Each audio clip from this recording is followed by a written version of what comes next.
अवकाळी पावसामुळे नुकसान झालेल्या शेतकऱ्यांच्या मदतीसाठी मुख्यमंत्री एकनाथ शिंदेंनी घेतला पुढाकार।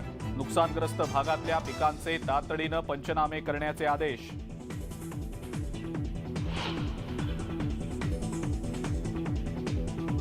मनसेचे नेते वसंत मोरे यांच्या मुलाला ठार मारण्याची धमकी, 30 लाखांची मागितली खंडणी, पोलिसात तक्रार दाखल।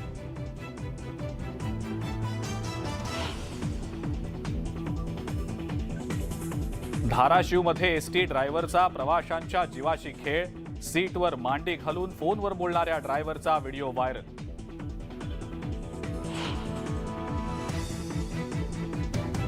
अवकाळी पावसामुळे रब्बी पिकांचं मोठं नुकसान, उभं पीक भुईसपाट झाल्यानं शेतकरी हवालदिल, आता शासनाकडे मदतीची प्रतीक्षा।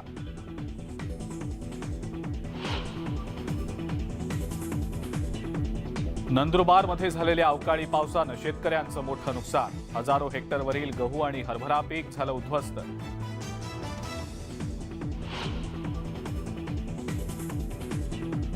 फुगे मारण्याच्या वादातून 2 गटात राडा, डोंबिवलीच्या आजदे पाड्यातील घटना सीसीटीव्हीमध्ये चित्रित।